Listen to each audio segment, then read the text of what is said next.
com vocês? Sejam bem-vindos ao Agrofag desse domingo. Professor Celso, como vai o senhor? Bom dia. Bom dia, Antoniela, tudo bem? Bom dia a todos que nos assistem. Vamos aos destaques dessa edição. Pesquisadores usam semente da mandioca para desenvolver novas variedades da planta. Tem uma flor, a flor está aqui, e já tem aqui um fruto onde tem a formação de sementes. Tá? Então esse é o processo inicial. Tem a floração, uma flor masculina e uma flor feminina. Então essas duas se cruzam. Cada fruto desse aqui formam 3 sementes, que seria uma variedade nova de mandioca. Os estudos são realizados em uma área experimental que fica em Porto Mendes, no oeste do Paraná. Vem aqui na pesquisa e coloca as sementes, né? E vai colocando. E depois de todas plantadas, a gente vem fazendo o fechamento, né? E aí o processo normal, essas sementes elas vão germinar. E essa primeira planta não vai dar raiz igual a planta da mandioca que a gente conhece. O Agrofag tem dicas importantes para a regulagem dos equipamentos antes do início do plantio. No estúdio, especialistas falam sobre plantabilidade e como o uso de técnicas corretas pode garantir uma boa produção no campo. Agrônomos recomendam atenção para o controle do milho tiguera, que pode ser um risco para as lavouras de soja. Acadêmicos de agronomia conhecem os bastidores da gravação do programa Agrofag. E você sabia que o Brasil é o 3º maior produtor de abacaxis do mundo?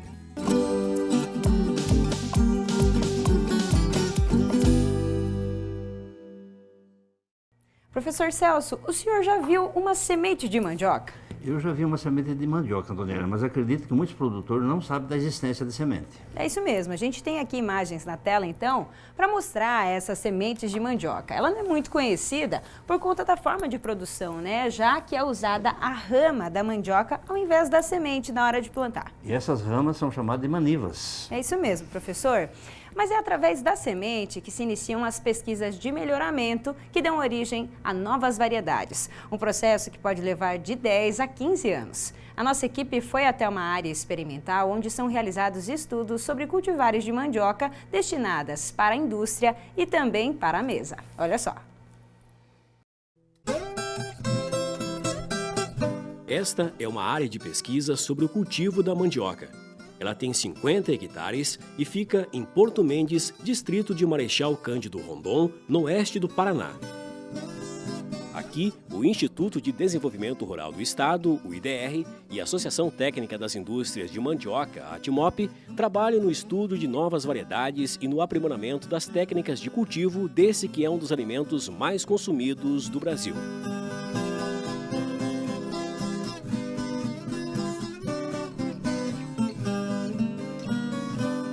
O Sigmar faz parte do Conselho Técnico da ATMOP e explica que a colaboração entre a associação e as demais instituições de pesquisa é fundamental para o trabalho desenvolvido no campo experimental. Variedades de mandioca, nós dependemos muito de parcerias com os institutos de pesquisa pública, né, seja a Embrapa, seja a IDR, seja a IAC, que é o Instituto Agronômico de Campinas de São Paulo, que fazem lá os seus cruzamentos, mandam os materiais para nós testarmos aqui. Então nós temos aí todos os materiais que antes de serem lançados a gente testa aqui, né? São mais de 300 materiais, eu me arriscaria a dizer que são próximo a 500 materiais hoje que a gente está testando aqui, né? E vai fazendo a seleção junto com esses institutos, né? Chegando ao final, com muita sorte, a cada 1000 cruzamentos realizados, aí nós conseguimos lançar junto com eles, né, obviamente, uma variedade de mandioca. Um dos pontos que chama a atenção na pesquisa sobre as novas variedades da mandioca é que o estudo começa pela semente. Isso mesmo, apesar de pouco conhecida pela maioria dos produtores, elas são fundamentais no melhoramento genético da cultura, como explica o Rudinei, que é pesquisador da Embrapa. Como a gente está vendo aqui, nós estamos vendo o processo reprodutivo da cultura da mandioca. Então a gente tem aqui uma planta de aproximadamente 12 meses de idade, onde a gente pode ver que tem uma flor, a flor está aqui, e já tem aqui um fruto onde tem a formação de sementes. Tá? Então esse é o processo inicial.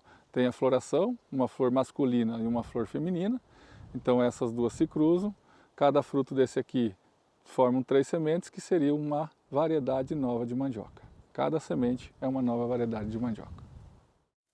Rudinei explica também que este processo só ocorre em ambientes de pesquisa. Isso porque as sementes dão origem às plantas que não produzem raízes comerciais. A finalidade da produção de semente é para a gente criar uma nova cultivar. Porque quando se planta a rama, nós temos um clone. Então, a filha vai ser sempre igual à mãe. Para a gente obter uma variedade diferente, a gente tem que fazer o cruzamento sexual, que a gente fala. Então, com uma flor masculina com uma flor feminina. Então, a gente escolhe pais e mães com características agronômicas, né, para o cultivo da mandioca de interesse, tanto do agricultor como da indústria, faz o cruzamento.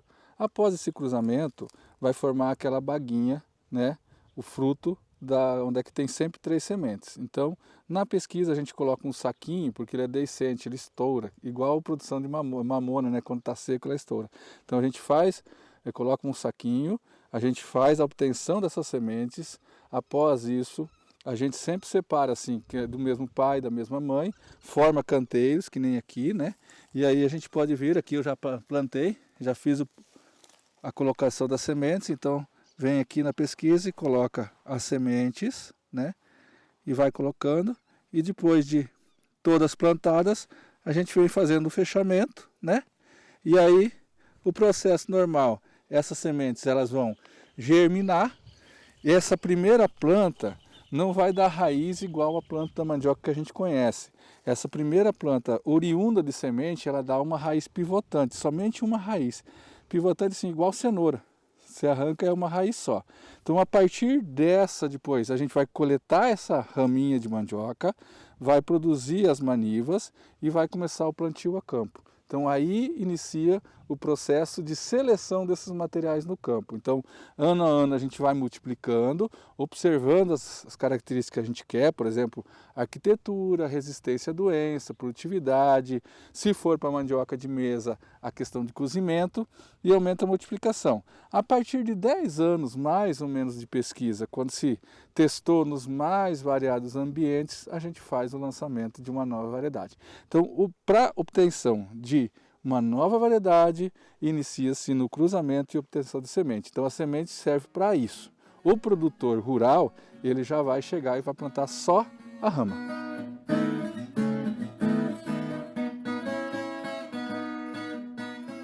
Atualmente, no campo experimental, existem quase 500 materiais que estão em fase de pesquisa. Processo que pode levar de 10 a 15 anos. E mesmo depois desse tempo, o trabalho de controle e manutenção da nova variedade continua.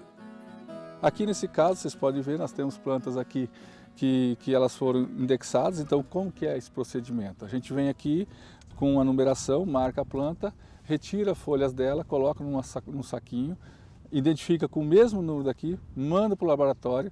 No laboratório eles extraem DNA disso e faz a indexação para virose, ou seja, a identificação se tem vírus ou não tem vírus. Depois volta para o campo aqui, essa planilha com as negativas, e aquelas plantas que não tem vírus eu venho aqui, faço a retirada, né? Sempre com limpeza de facão, toda aquela questão de higienização desse material de corte, né? E aí eu monto um campo de material livre de vírus para iniciar essa multiplicação, para depois a gente retornar para a sociedade, né? Material livre de vírus. Então esse é um processo contínuo, não é só com a CS01, a gente faz com todas, para que a gente consiga manter o potencial produtivo, porque é mais fácil hoje eu manter o potencial produtivo de uma variedade já aceita no mercado e amplamente distribuída do que eu voltar para fazer todo um programa de melhoramento. Claro, as duas coisas acontecem em conjunto, mas como vocês viram antes, o programa de melhoramento ele leva em torno de 10 a 15 anos para obter uma nova variedade. E isso aqui de um ano para o outro eu consigo recuperar esse potencial produtivo dela, que ela perdeu em função das viroses que podem estar atacando ela. Outro ponto importante levado em consideração na pesquisa é o destino de cada variedade. Elas podem ser utilizadas para a produção industrial ou para o consumo diretamente na mesa, que é uma característica dos cultivos da agricultura familiar.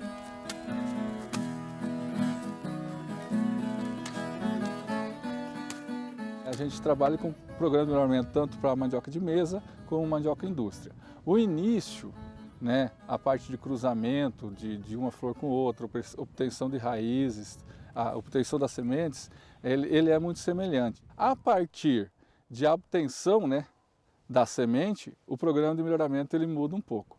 Para a indústria a gente faz um tipo de seleção e avaliações, por exemplo, renda, amido e tal. Já para a mandioca de mesa entra com cozimento. Então, quanto tempo cozinhou, qual a cor, se ela tem fibra curta ou fibra longa. A gente também faz salgados para ver se isso, se elas, né, ficam com a consistência da massa, fica agradável ao paladar, enfim. Então, assim, o início é igual, mas depois, quando você falar, isso aqui é de mesa, então separa, vai para um tipo de avaliação, para a indústria faz para outro tipo de avaliação.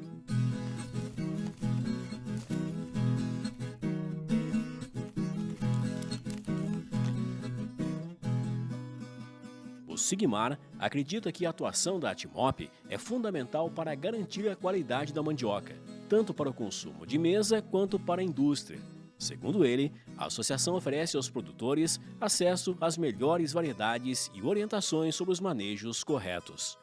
Sem a Atimop e sem esse trabalho que a gente tem junto com os institutos públicos, né, a mandiocultura ela estaria fadada a baixa tecnologia. A mandiocultura não é uma cultura de grande expressão e ela não é uma cultura que é de interesse das grandes multinacionais. Como soja, milho, cana-de-açúcar, outras culturas que são de expressão maiores, tem as empresas privadas trabalhando de forma muito intensa, a mandiocultura não o tem. Então nós dependemos muito dessas nossas parcerias. Nós conseguimos evoluir tecnicamente graças à Embrapa, graças ao IDR, graças às universidades, né? Essas parcerias que a gente consegue fazer, pesquisas que a gente consegue apoiar, seja com nossos pesquisadores, com os pesquisadores dessas instituições, seja também com os alunos que se interessem muitas vezes em fazer alguma pesquisa, que a gente também tem a possibilidade de fazer bancar uma bolsa de estudo para esses alunos que têm interesse. Então, a Atimop tem um papel importante, né? Essas parcerias acontecem de forma muito saudável e têm tido resultados bastante expressivos. Muito bem, que bacana conhecer um pouco mais do trabalho da associação e também saber mais sobre a semente da mandioca, né, professor? É muito interessante, né? A mandioca não é uma commodity que a gente exporta em grande quantidade. Outras commodities como soja, trigo, milho, ela é exportada. Então são commodities que o pessoal, as pesquisas, investem muito dinheiro, né? No caso da mandioca, ela é mais nacional. Então a gente fica muito feliz de ver esse pessoal, o IDR, esses pesquisadores, esses produtores, essas associações trabalhando, visando a melhoria dessas plantas, dessa espécie, né? Parabéns para esse grupo, sensacional, muito bom. Isso mesmo, parabéns mesmo. E tem um recado para os produtores de mandioca, quem tem interesse em conhecer a Atimop e o trabalho que ela desenvolve, inclusive a possibilidade de adquirir ou receber manivas para o plantio, o contato está aqui na tela. É só falar com o Sigmar, que é o responsável pela associação.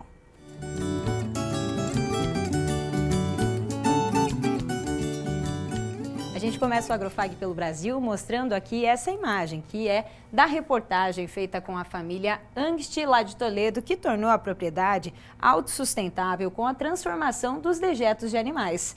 Essa matéria gerou quase 150 mil visualizações em nossas redes sociais e muitos comentários. Produtores de todo o Brasil elogiando o trabalho do casal, seu Emílio e a dona Maria, que acreditou em uma ideia inovadora e está obtendo ótimos resultados. Em alguns comentários, no entanto, os amigos do Agrofag questionaram o tamanho da área, que é de apenas 3 hectares. Então nós voltamos a conversar com o casal e o seu Emílio confirmou. São mesmo 3 hectares na área da granja e onde foi instalado o sistema de reaproveitamento dos dejetos. Mas o seu Emílio acrescentou uma informação. Ele mantém mais 5 hectares arrendados, que ficam próximos à propriedade onde planta silagem para a alimentação dos animais. Então, o esclarecimento é esse. Somando a área arrendada, são 8 hectares. Há algumas semanas, no quadro Isa na Fazenda, nós mostramos aqui no Agrofag o manejo de pés de pitanga. Esse assunto motivou a Leila a compartilhar algo que está acontecendo com as plantas no canteiro dela. Olha só o que ela diz então. Nasceu um pé de pitanga no meu canteiro entre 2 podocarpos, que é uma planta ornamental. Será que eu tenho que tirar do lugar que ele está crescendo? Então, para esclarecer se é preciso transferir esse pé de pitanga, nós perguntamos para o Eduardo Augustinho, que é coordenador do Programa de Fruticultura do IDR Paraná. Segundo ele, a pitanga é uma fruta de clima tropical e subtropical que precisa de sol direto para se desenvolver, ou seja, não é recomendado o sombreamento. O agrônomo sugere o transplante tirando a terra das laterais para que a muda não sofra danos durante esse processo. Então não esquece de mandar fotos para a gente depois que você fizer o transplante desse pé de pitanga. Leila, a gente quer ver. Outra dúvida veio do Evandro Chaves, que assistiu a reportagem sobre o cultivo de tomates da variedade Graziani. Olha a pergunta do Evandro aqui na tela, então. Quantos quilos consegue colher por pé de tomate Graziani? Então, quem traz a resposta, Evandro, é o engenheiro agrônomo e professor Jorge Geller. Acompanhe. O tomate Graziani é um tomate do tipo italiano, né? Um tomate de ponta no mercado atual, né? Com relação ao potencial de produção de uma planta, esse potencial vai depender muito do manejo que é dado, né? Ele tem um potencial grande. Produz frutos de bom tamanho, frutos em média 150, 180 gramas cada um, né? E produz muitos frutos. E essa produção vai depender muito do manejo que é dado. E esse manejo que eu faço comentários é sobre adubação, continuidade de adubação, tratos culturais como controle de pragas e doenças, né? O tomate produz bastante nas primeiras 3 pencas e na medida que vai crescendo, vai diminuindo o tamanho. Portanto, o manejo é importante, né? Ele tem como característica produzir frutos grandes no ponteiro, desde que o produtor faça um bom manejo, né? Em outras palavras, dá para colher entre 4 a 6 quilos de tomate Graziani por pé, né? Na média, uns 5 quilos. É isso aí, obrigada professor Geller, e Evandro, continue acompanhando a gente aqui no Agrofag. Obrigada pela sua participação. E se você também tem dúvidas sobre o manejo de alguma planta ou criação, fale com a gente pelo WhatsApp, tá aqui na tela. É no 4533213970. Se você tem fotos ou vídeos da produção, conhece alguém que queira compartilhar informações e novidades aí da sua região ou sugerir assuntos que podemos tratar aqui no programa, entre em contato com a gente. Estamos em todas as redes sociais, no Instagram, TikTok, no YouTube e também no Facebook. Participe conosco. E agora nós temos um recado importante para você que desenvolve pesquisa na área das ciências agrárias, especialmente na agronomia ou na medicina veterinária. É que o Centro Universitário Assis Gurgak está oferecendo R$36 mil em dinheiro para os melhores artigos científicos inscritos no prêmio Saber Agropecuário. Olha os detalhes aqui na tela, então. As inscrições vão até o dia 30 de setembro e são 2 categorias, agronomia e medicina veterinária. Em cada uma delas, o melhor artigo será premiado com R$10 mil, o segundo com R$5 mil e o terceiro com R$3 mil. O resultado será conhecido durante o City Farm Fag nos dias 22 e 23 de novembro. Uma ótima oportunidade, né, professor? É o Centro Universitário estimulando, né, inovando, né? Não percam o prazo de inscrição, né? É isso aí, até dia 30 desse mês, né? Uma boa oportunidade aí para você que quer inscrever o seu trabalho, independente da área, aqui no Brasil você pode inscrever. E agora vamos conferir o quadro Isa na Fazenda.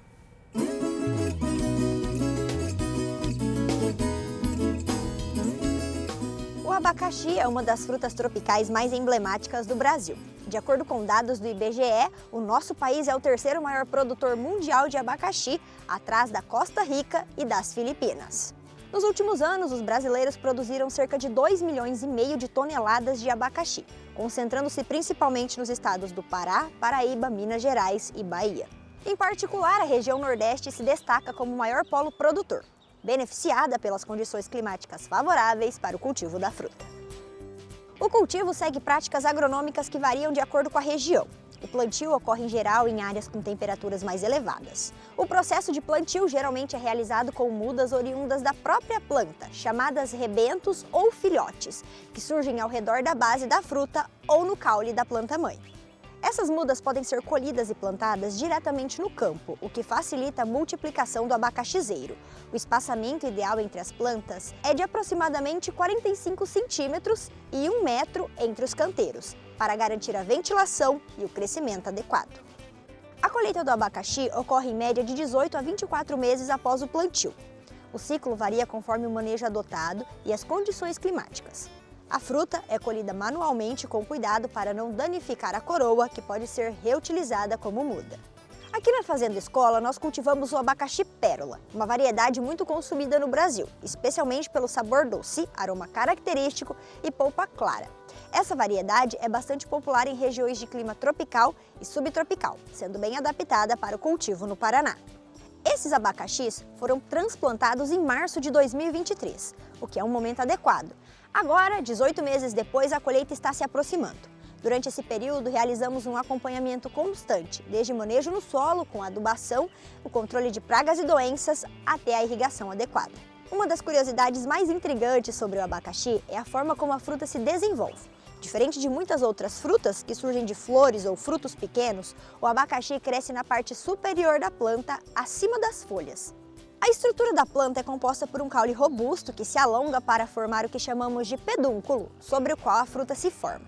Esse posicionamento peculiar tem a função de facilitar a captação da luz solar. Não deixem de acompanhar o Agrofag nas redes sociais. Nos vemos na próxima semana. Até lá! Obrigada, Isa. Até a próxima semana. E esse é um período do ano em que o agricultor tem que estar atento a um problema que, se não for controlado, pode afetar a produção nas próximas safras. É o milho tiguera. Os agrônomos recomendam muita atenção para esse assunto. Veja só. Há algumas semanas nós exibimos uma reportagem aqui no Agrofag falando sobre o manejo de plantas daninhas. E hoje a gente vai falar de mais uma delas, que agora na safra de verão o produtor precisa se atentar ainda mais. É o milho tiguera, também conhecido como milho voluntário ou milho guacho. Sobre esse assunto, Fernando Zanata, que é engenheiro agrônomo da Pioneer, vai conversar com a gente. Seja bem-vindo mais uma vez, Fernando. Obrigado, Antonella. A gente está aqui com algumas plantas, até conseguimos identificar aqui na nossa frente. Por que o milho, então, leva esse nome milho tiguera nesse período do ano? O milho guacho, o milho tiguera, né, ou também conhecido como o milho voluntário, nada mais que a emergência, né, dessas plantas sem ser semeado. Isso é oriundo, né, a origem, em virtude da colheita, né, que o produtor fez, que esses grãos são perdidos durante o processo da colheita ou no processo de transporte, né, que da saída da lavoura até a chegada no local de armazenagem, né. Ou seja, esse milho que não foi planejado, então ele que sobra na lavoura e vai ter essa brotação novamente, não é um milho de qualidade. Exatamente. Esse milho, na verdade, se torna um problema para o produtor, né. Então a gente pode ver alguns aspectos que podem proporcionar, né, problemas na próxima cultura que for instalado na área, né, se for no caso uma lavoura, né. Vamos falar então, pensando em soja. A gente já está com o plantio liberado aqui na nossa região e os produtores estão esperando a chuva agora, né? Mas então, quais são esses prejuízos desse milho voluntário durante o plantio da soja, por exemplo, né, durante a semeadura da soja? Pode ocasionar 3 problemas principais para o produtor, né? Primeiro seria a questão de mato competição, né?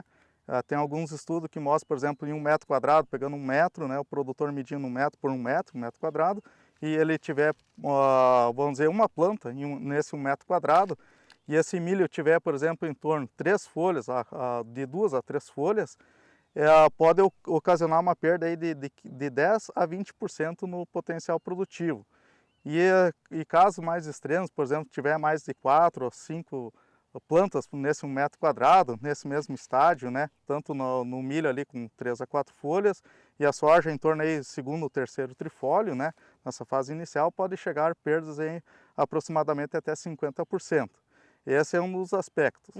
O segundo aspecto é a multiplicação de pragas, que a gente pode...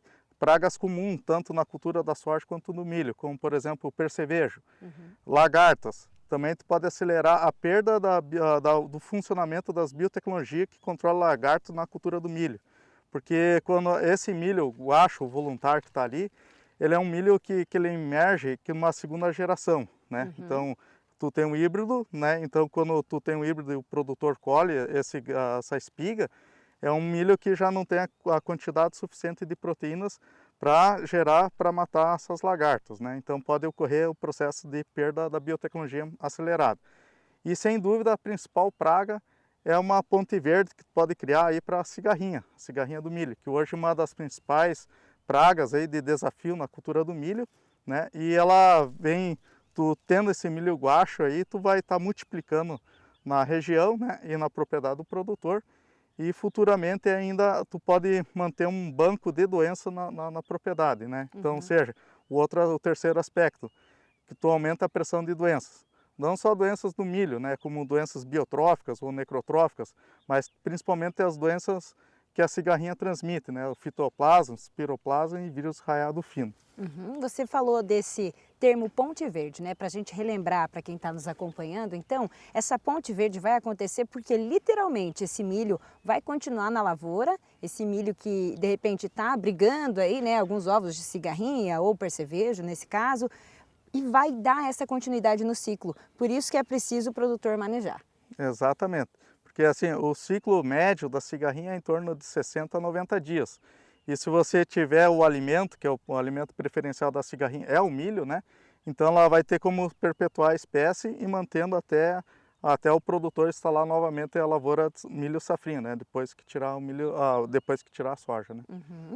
A gente consegue ver aqui, até os meninos estão filmando aqui pra gente, Fernando. Temos algumas espigas então que sobraram aqui e essas plantas bem novas de milho nascendo também. Qual é a maneira da gente ter um manejo efetivo desse tipo de planta que sobrou no campo, que está sendo uma planta daninha? Aqui, Antonella, aqui nós temos já milhos aqui que já está, podemos observar aqui que está com 1, 2 folhas, 3 folhas, já até 3 folhas, né? Se o milho que o produtor plantou for resistente a Roundup, né, ao glifosato, ele vai ter que usar uma outra alternativa, que seria um graminicida, né? Daí dentro dos graminicidas tem 2 subgrupos, né, que é os herbicidas DIN e o FOP. Até essa fase aqui ambos funcionam muito bem, tanto os DIN quanto o FOP, mas a partir da 4ª, 5ª folha, daí os herbicidas FOP têm melhor eficiência que os DINs, né? Outra alternativa que o produtor pode fazer é, antes de instalar a cultura da soja, usar pré-emergentes. A maioria dos pré-emergentes que hoje tem disponível no mercado tem um efeito de supressão, então vai dar uma segurada e uniformizada, né, na questão aí da emergência do fluxo. Porque o grande desafio para o produtor está nas espigas, né? Se a gente pegar, por exemplo, essa espiga ou essa aqui, né? Aqui geralmente ocorre vários fluxos, né? Então, por exemplo, vai nascer parte agora e parte depois. Até a gente fez um estudo, uma média assim, pode nascer até mais, né? Emergir mais plantas guaxa voluntário numa espiga. Mas uma média de 80 plantas pode nascer num tufo de espiga aqui, né? 80 plantas? Exatamente. Isso é uma média, né? Pode ocorrer até mais, né? Só que o grande desafio para o produtor é que isso aqui não é uma emergência, pode ocorrer até 7 fluxos, né, de emergências numa espiga, né? Então, vamos dizer, é um desafio que o produtor tem que fazer e ele tem que implementar isso aí para baixar a pressão, né, da cigarrinha aí, que é o principal desafio, né? E uma dica que a gente pode dar para o produtor, né, antes de prevenir isso aí, é regular bem a coletadeira no momento da coleta, fazer uma velocidade da coleta adequada para não correr perdas de grãos e de espiga na área. Então futuramente, vamos dizer, vai ter menor quantidade de milho guacho tiguera na sua propriedade, né? Fernando, obrigada pelas suas informações aqui no Agrofag, mais uma vez agregando conteúdo para a gente. Até uma próxima oportunidade. Obrigado. Vamos conferir os preços do mercado agrícola. Os preços das commodities seguem próximos aos da última semana. O valor da saca da soja, R$ 123,00 em Cascavel. A saca do milho, R$ 50,00 e a saca do trigo, R$ 80,00. Depois do intervalo, técnicas para um bom plantio. Você vai ver dicas sobre regulagem da plantadeira. E no estúdio, especialistas falam sobre plantabilidade. É daqui a pouco.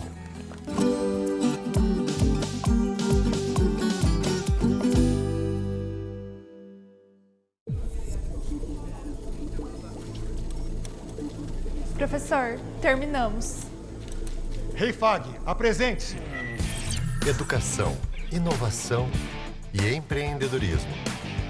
Sonhar é só o primeiro passo. Centro Universitário Fag, 25 anos. Transforme seu futuro no campus mais completo e tecnológico do Brasil. Inscrições pelo site fag.edu.br/vestibular. conectados ao mundo. Somos todos, somos um só, somos muito mais. Global Connection. Descubra um novo programa de pós-graduação Centro Universitário FAG. Acesse o site e conheça os cursos disponíveis. Conexões internacionais e experiências transformadoras. fag.edu.br/pós. Inscrições pelo fone 4533213964.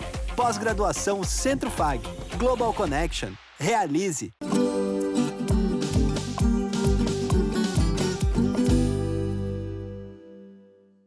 E a gente começa esse segundo bloco do Agrofag falando sobre um assunto muito importante para o momento, que são as técnicas para obter um bom plantio. E uma palavra vem muito nesse sentido, que é a plantabilidade. Para entender um pouco mais sobre esse conceito, a gente recebe aqui 2 especialistas nesse assunto. Quem está com a gente, professor Flávio Gurgax, lá do curso de Engenharia Agrícola da UniOeste, professor de Máquinas Agrícolas. Seja bem-vindo.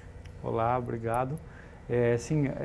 Esse termo plantabilidade, ele chama muita atenção, está muito em moda, e é importante a gente definir bem o que ele significa e até onde o produtor pode conseguir melhorar a sua plantabilidade na propriedade. Muito bem. Quem também vai falar com a gente sobre esse assunto é o Adrevando de Lima, gerente de marketing tático da Camagril. Seja bem-vindo, Adrevando. Muito obrigado. Então, espero contribuir aí para a gente conseguir entender esse termo e a gente desmistificar esses novos termos que a gente tem cada vez mais trazendo para o meio, justamente tentando chegar a esse conhecimento, essa tecnologia cada vez de uma maneira mais clara, né? Desmistificar. Até então a gente só usava termos americanos, tudo em inglês, agora a gente está trazendo tudo para o mercado brasileiro e deixando as coisas mais abrasileiradas. É isso aí. Então, para a gente entender do que se trata a plantabilidade, quais são os conceitos que ela envolve, então, nessa prática. Vamos começar, então, com o professor Flávio.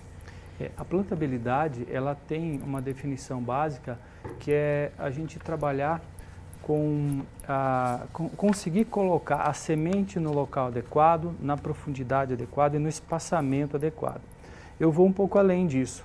A plantabilidade envolve todo o preparo da sua área, as condições de palhada, as condições de umidade do solo, a condição física do solo, se existe ou não compactação, e a escolha das melhores ferramentas que as máquinas disponibilizam para nós, como disco de corte, sulcador, mecanismo dosador de semente, que sejam adequados àquela situação que o produtor tem. Então, conseguir uma boa plantabilidade é isso, é o produtor conseguir o máximo de eficiência no alojamento, no acondicionamento da semente e conseguir com isso fazer com que essa semente, essa plântula, expresse o seu potencial genético ao máximo possível. Uhum. Nada melhor do que a gente falar desse assunto nesse momento, né, professor? Os produtores estão aí prestes a começar o plantio da safra de verão, né? É o momento ideal, correto, né? Eu vou fazer uma pergunta aí para o professor Flávio. Professor Flávio, a gente nota que com o plantio direto, evoluiu, vamos dizer assim, a maneira de pensar no solo e como trabalhar. As máquinas evoluíram junto para essa plantabilidade aí?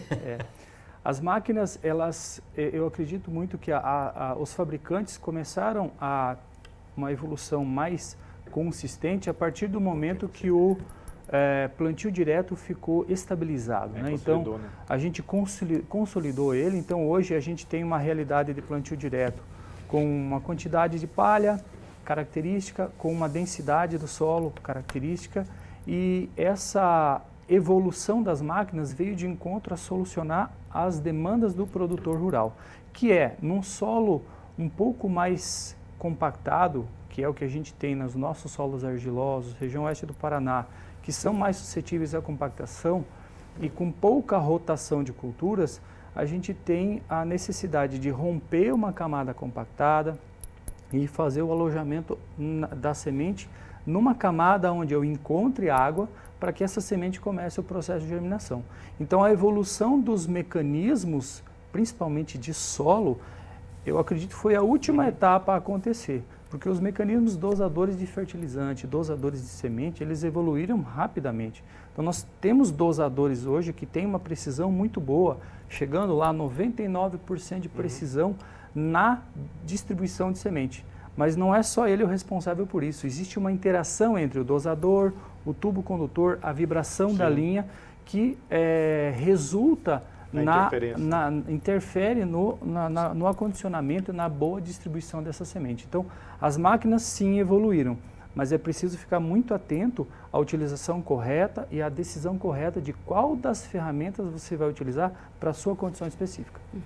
Falando dessas ferramentas, Adrevando, a gente tem, né, essa possibilidade hoje com os equipamentos que vocês têm trabalhado, a Camagril também vem com esse mercado, né, que está aliado ao que o produtor precisa de maior tecnologia, Exatamente. Isso a gente analisar, como o professor estava comentando, é a adoção dessa tecnologia que tem simplificado, né? Eu estava até comentando com ele, no tempo que eu trabalhava com meu pai, basicamente ele operando ou eu operando, alguém ficava em cima da plantadeira, só que assim, a gente ficava olhando o visual e a gente não conseguia mensurar como é que aquela semente está caindo. E hoje, com o uso da tecnologia, com os monitores e com os sensores, a gente consegue precisar qualquer distância entre a semente que está ficando. Isso faz muita diferença, porque como o professor falou nessa questão da plantabilidade, a gente precisa entregar o espaçamento correto, porque a gente entende, se eu deixar a semente muito próxima, ela vai estar competindo com a outra, que vai comprometer a produtividade. Ao mesmo tempo, se eu deixar uma mais distante que a outra, eu vou ter essa falha. Em muitas variedades, não tem a característica de conseguir compensar essa ausência. E isso vai comprometer a produtividade, porque o que é o ideal? É a gente conseguir o máximo do uso da área. Então, e para conseguir esse máximo, ele vai estar relacionado com uma perfeita distribuição. Então, é com o uso de desligamento de linha a linha que a gente vai evitar esse tipo de processo, é com essas tecnologias de dosadores mais novos que trabalham monitorando até, como o professor comentou, a vibração da linha, para daí o quê? O plantio não virar essa surpresa, porque até muito tempo atrás, então fiz o plantio e agora era o momento de a gente chegar na propriedade e olhar como é que foi. Ai, foi boa, não foi, errei. Só que assim, a gente tem o time. Sim. Acertou o plantio, já é a garantia de uma boa safra. É o start. Eu começo com o meu potencial lá em cima, 100%.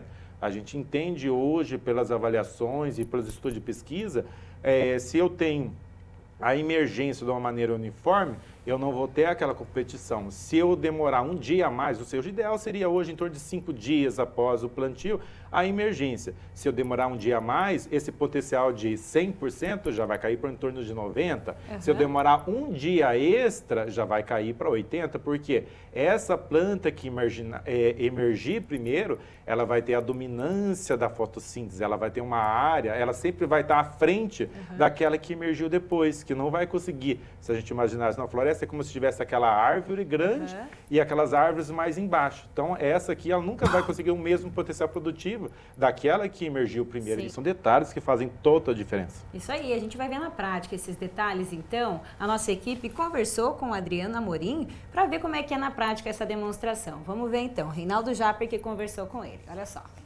Como o produtor pode se preparar para a próxima safra agora de soja para ter uma boa produtividade? Então, bom dia, Reinaldo.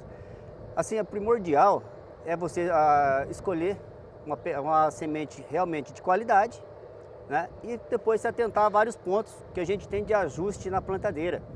Assim, você tem uma média correta de velocidade, que isso interfere muito no plantio, profundidade de semente, umidade, né? Se no caso você está com uma plantadeira convencional, a peneira da semente, disco, anel, que isso interfere muito na distribuição. No caso de uma plantadeira a vácuo, isso é mais tranquilo. A possibilidade de você trabalhar com várias peneiras com disco somente. Então diminui a possibilidade de você ter dificuldade no resultado final. Máquina no campo, pronta para começar o plantio. Adriano, quais são os principais ajustes? Olha, a gente tem que vai realizar vários ajustes. Aqui no caso a gente vai começar fazendo o ajuste do sistema de distribuição de adubo. Que no nosso caso aqui dessa plantadeira, ele é a vácuo. Como que eu faço esse ajuste de calibração? Acompanha duas bandejas que eu vou instalar aqui, debaixo do distribuidor, e vou coletar e pesar. Simples.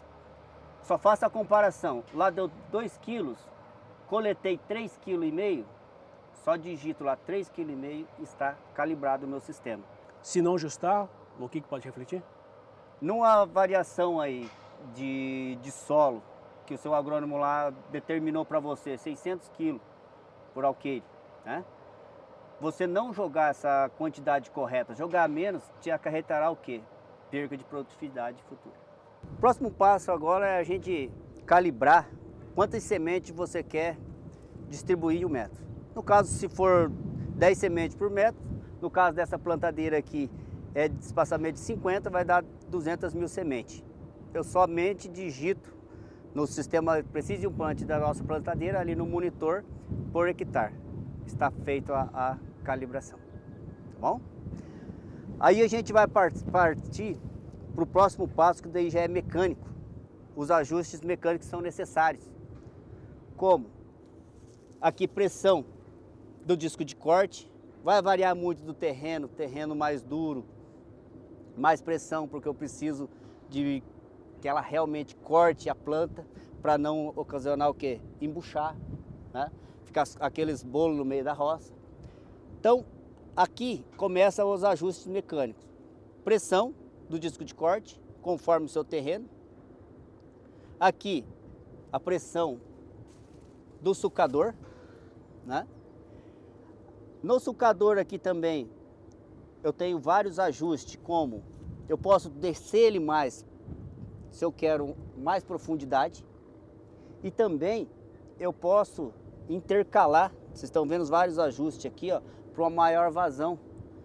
Quando que eu vou usar isso? Quando eu tenho uma área com muito alto volume de palha. Isso eu posso estar ajustando conforme a minha necessidade. O sulcador, qual que é a função dele? Vai estar abrindo o solo e vai estar depositando o fertilizante, o nosso adubo. Vai estar caindo aqui antes do carrinho da semente. Ele que vai estar fazendo a abertura do suco e jogando, depositando, né, o adubo na linha correta. Agora aqui no carrinho, como nós viemos ajustando disco de corte, sulcador, agora chegou na linha da semente. Qual o primeiro passo? Você vir aqui e determinar a profundidade da sua planta, onde você quer depositar a semente. Ah, vai ser 3, 4, 5 centímetros, 10 centímetros de profundidade? Aqui que eu vou fazer esse ajuste de profundidade da semente.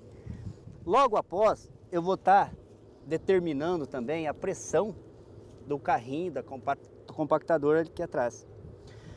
Se necessário, posso dar mais ou menos pressão, conforme o meu terreno, né?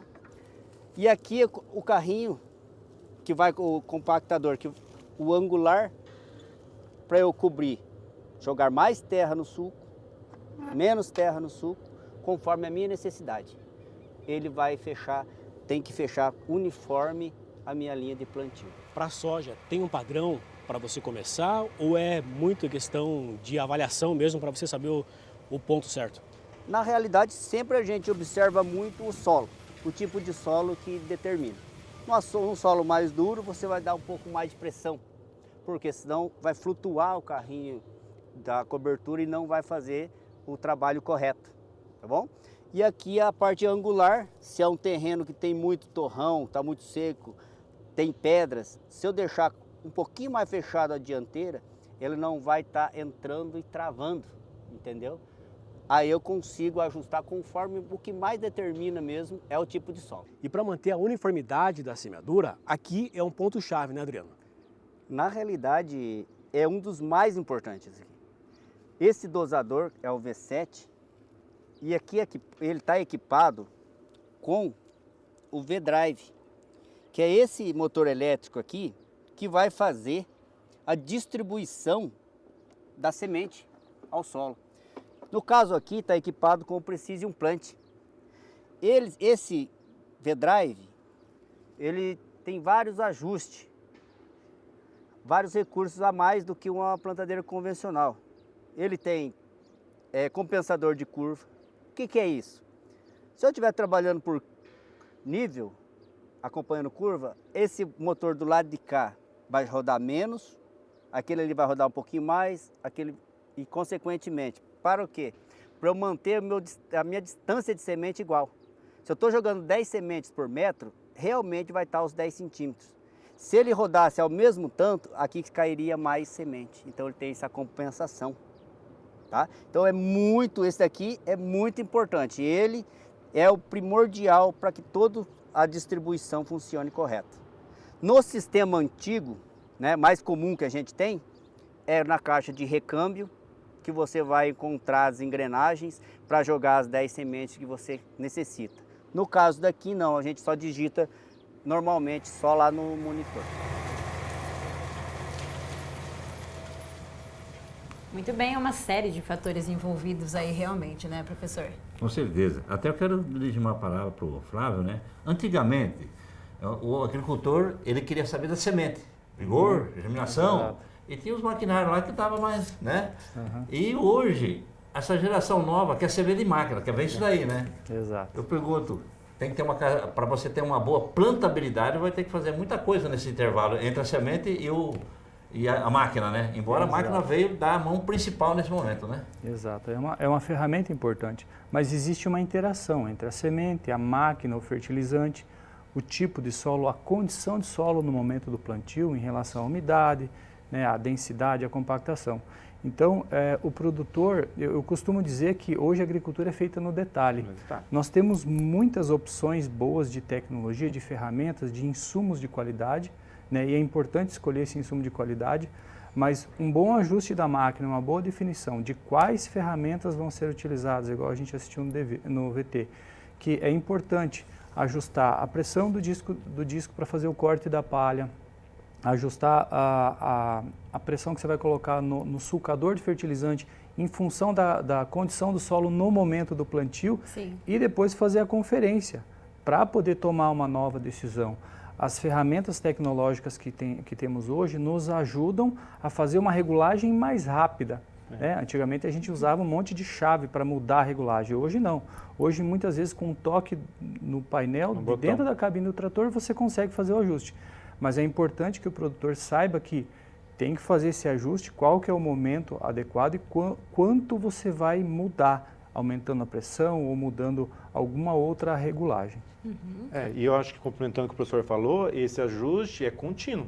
Não é a receita de bolo, iniciei o meu plantio, a gente sabe que a condição no período da manhã é a gente vai chegar na tarde, no condição à noite, a gente tem que ir adaptando a máquina à condição do solo, porque a condição ela vai mudando, né? Uma condição ali, acabou de chover, eu fiz o plantio, é diferente da condição, por exemplo, que a gente está agora, num período mais seco, iniciando ainda a questão de um pouquinho de umidade no solo. Então isso faz com que toda hora eu tenho que fazer uma interferência para garantir que esse processo do plantio seja cada vez melhor. E eu quero chamar a atenção também para um tópico que a gente conversou aqui nos bastidores, que é a velocidade. A velocidade vai ser relativa, né? O produtor quer plantar, quer aproveitar o momento certo, não adianta ter uma velocidade fora do que é necessário. Isso precisa ter um controle específico, né? A definição da velocidade, ela começa muito na definição do tamanho da máquina. Então, às vezes, uma compra de um tamanho errado, uma máquina menor do que o produtor precisa, ele quer compensar isso na velocidade. Então, é um cuidado que a gente tem que ter no momento da compra, né? Um bom dimensionamento do seu conjunto. Trator e semeadora, ou plantadeira, como a gente fala. Porque o trator interage com essa máquina. Então, ele precisa ter um sistema hidráulico adequado, com uma vazão suficiente, muitas vezes um sistema elétrico adequado para acionar alguns dispositivos dessa máquina. E a velocidade, a escolha da velocidade, tem que estar muito ligada à qualidade do plantio, né? A essa plantabilidade que a gente tanto fala. Então, a gente escolher a velocidade adequada, ela tem que ser baseada em dados, em monitoramento. Então, avalia se você está chegando num bom nível de espaçamentos aceitáveis, se a deposição, a profundidade do fertilizante está ficando adequada, porque muitas vezes o fertilizante próximo da semente, ele vai causar problemas na germinação e emergência das sementes, e muita gente não se atenta a isso, né? E a velocidade influencia. Quanto mais rápido, mais difícil para os mecanismos de solo, principalmente, conseguirem fazer um bom fechamento de sulco, uma boa compactação do solo. Então tem que ficar muito atento à questão da velocidade. Não tem uma regra, uma receita de bolo. Cada condição de trabalho vai ter uma velocidade adequada. Monitora como está ficando o seu alojamento da semente, a sua distribuição de semente, com essas ferramentas que a gente tem de monitorar, saber quantos % tem de duplas, falhas aceitáveis, qual é o coeficiente de variação. Então, essas ferramentas tecnológicas, elas têm que ser utilizadas dessa forma. Avaliar quanto que você vai permitir errar. E aí, a partir disso, você toma a sua decisão de qual a velocidade e ainda, lógico, tem que considerar toda uma janela de plantio. Né? O produtor quer plantar o quanto mais rápido, principalmente a soja, porque ele está pensando no meio de safrinha. Mas a gente não pode comprometer uma safra em detrimento de outra que a gente nem sabe como que vai ser. Então, a gente tem esse momento agora, esperando começar as chuvas, então fazer o bom ajuste, fazer a escolha correta dos dispositivos para pensar em caprichar nessa safra. E a gente, complementando o professor, a gente tem estudos que têm mostrado assim, 1% de falha, você já está comprometendo praticamente meia saca por hectare. E milho, a gente está falando praticamente 1%, já está representando praticamente uma saca. Então, os pequenos detalhes. E esse detalhe poderia estar na velocidade. Por isso que é importante da adoção, talvez, da tecnologia e acompanhar. E se o monitor está dizendo que você está ok, tudo bem, posso ter aí um pouquinho mais, mas com base em dados, como o professor falou. Não simplesmente vou agora plantar a 9 km por hora e seja o que Deus quiser. E depois é onde que chega o momento da emergência, a hora da surpresa. Aí vê o prejuízo. E vê o prejuízo. E agora, para a gente finalizar, um último recado aí, professor Flávio, para chamar a atenção, né? Desejar um bom plantio a todos que estão começando aqui na nossa região também, né? Contigo aí, pode falar. Tudo isso que foi falado, em resumo, né? Tanto uma máquina mais moderna quanto uma máquina mais básica, mais simples, até mais antiga, podem fazer bem o trabalho, podem fazer mal. O que elas precisam é uma boa gestão, uma boa manutenção, a escolha adequada dos insumos de boa qualidade, né? E o produtor que nos assiste, né, com certeza está nessa ânsia de esperar começar a cair as primeiras chuvas para colocar essa semente no solo. Ele tem a certeza que se ele fez um trabalho bom antes, no sentido de manter todos esses cuidados que a gente acabou comentando aqui, ele já começou bem. Então, se ele começa bem, né, a gente só precisa de um clima favorável para que a gente tenha o melhor potencial produtivo e é o que vai dar a capacidade de pagamento de toda essa tecnologia ao produtor rentabilizado. Então, eu desejo a todos aí uma boa safra, né, e espero que Deus nos ajude no sentido de manter um clima razoável para que a gente consiga atingir boas produtividades. Que o clima seja favorável, né, Adrivan? Tomara, porque a gente sabe que a gente está vivendo esse momento agrícola um pouquinho mais adverso ali.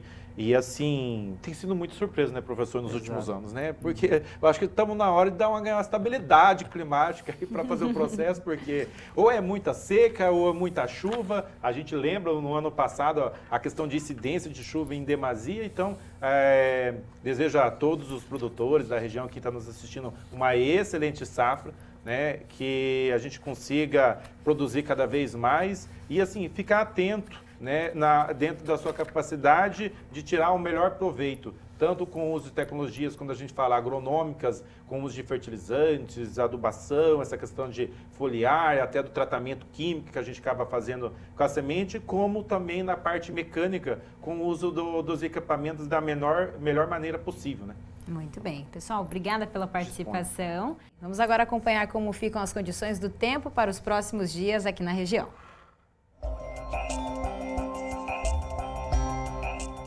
O calor volta a tomar conta do tempo no Paraná.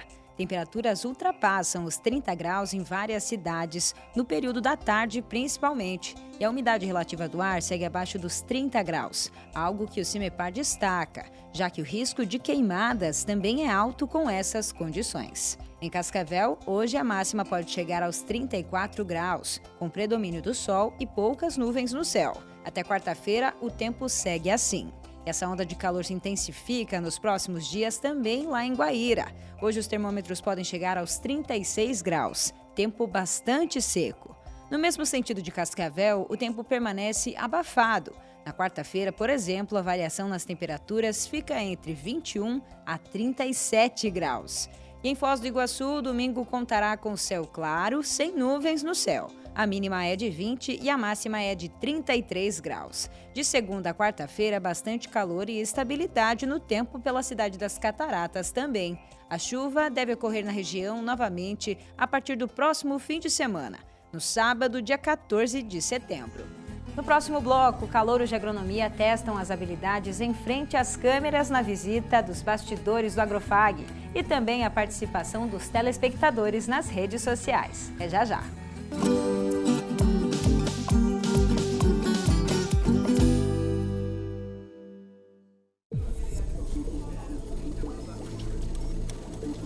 Professor, terminamos.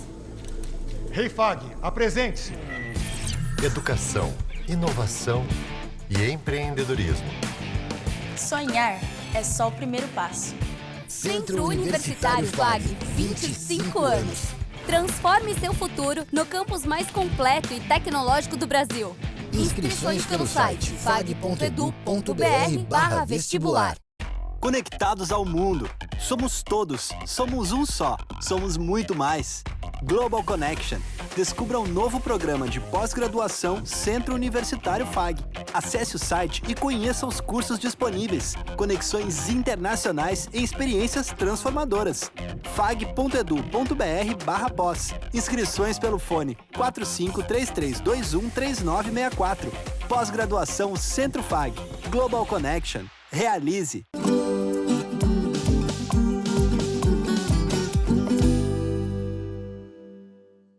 Estamos de volta e agora, professor Celso, a gente vai acompanhar como foi a visita dos calouros de agronomia aqui nos bastidores do Agrofag. Além de conhecer os bastidores da gravação do programa, os acadêmicos também participaram de dinâmicas para saber se eles estavam com as técnicas de comunicação em dia. Veja só. Câmeras, telões, estúdio de gravação. Para muitos dos calouros de agronomia, esses itens são novidades. Mas, na visita à estrutura da TV FAG, durante a disciplina de Introdução à Agronomia, eles conheceram de perto os ambientes da nossa produção e um pouco do trabalho do Agrofag nas redes sociais. Em seguida, partiram para a prática. No estúdio de videocast, treinaram um pouco a dicção, contando uns para os outros o porquê da escolha pela agronomia. Sou eu. Meu nome é Maria Clara, eu sou de Toledo. De início, eles estavam um pouco tímidos e desconfiados, mas logo o bate-papo começou a fluir. Bom dia, meu nome é Jéssica, eu moro em Cascavel há 10 anos, sou do interior do Mato Grosso, eu escolhi agronomia porque é uma paixão desde criança. A nossa equipe também mostrou para os calouros os bastidores da produção do programa. E claro, desafiamos eles a treinar também a postura. Olá, tudo bem com vocês? Bom dia! Hoje é dia 31 de agosto com mais um Agrofag no ar. E as habilidades na gravação. City Farm FAG, dia de campo, reuniu milhares de pessoas para acompanhar novas soluções. Como que foi para você essa experiência de conhecer o estúdio de TV, de falar na frente de um TP? Já tinha feito isso antes? Não, nunca tinha feito. É uma experiência bem legal, né? Todo dia que a gente tem essa oportunidade. Então é legal que o curso de agronomia dá essa oportunidade para nós. E foi muito legal, muito divertido. A maioria das áreas que a gente for seguir vai precisar da comunicação nos pontos mais importantes, né? Porque para falar com o cliente, fazer várias coisas, né? Saí bastante da zona de conforto, porque eu tenho muita vergonha, mas foi muito divertido, foi uma experiência bem diferente, sim, bem dinâmica. Vamos saber agora os preços do agromercado.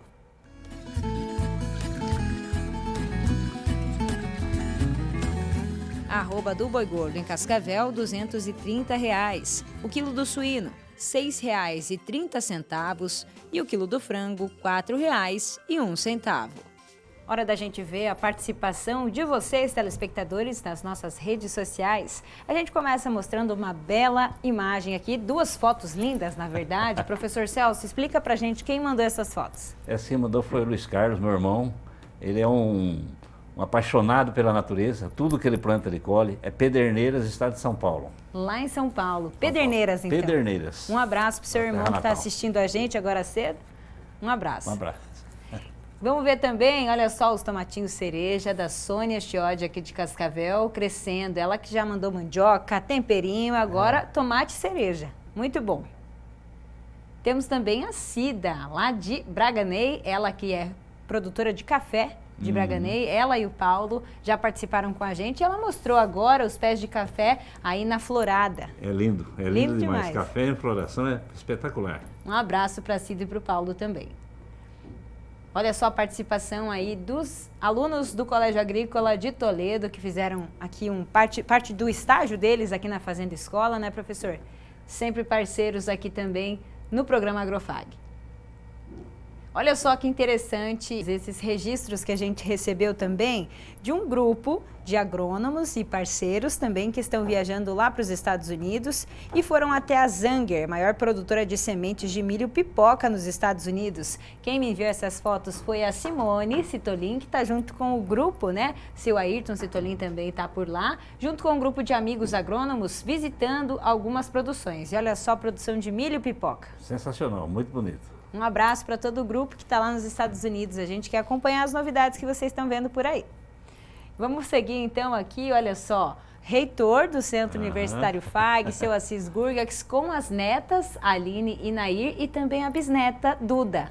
Olha só, eles que foram até a lavoura de trigo para colher algumas plantas aí, né? E fazer aquele arranjo bonito. É um registro muito bom, muito bacana. Lindo demais, é uma memória que fica marcada, né? Sim, com certeza. Que lindas essas fotos, muito bem. Vamos falar agora então da especialização em comunicação e estratégias de mercado no agronegócio, um curso realizado aqui pela pós-graduação da FAG, fica como dica para quem quiser saber mais informações, tem o contato na tela e também o site da pós-graduação. Outra dica que a gente traz aqui é o curso Produção de Sementes Grandes Culturas, dia 17 e 18 de outubro, próximo mês então. Para você saber mais informações, tem o QR Code na tela e o site do Núcleo de Aperfeiçoamento Profissional aqui do Centro FAG. Muito bem, então é com essa indicação que a gente encerra aqui as nossas redes sociais. E professor Celso, a gente se vê no próximo domingo. Uma ótima semana para o senhor. Uma ótima semana para ti, Antoniela. Uma ótima semana para todos. Tchau, tchau, pessoal. A gente se vê no próximo Agrofag. Até lá. Tchau, tchau.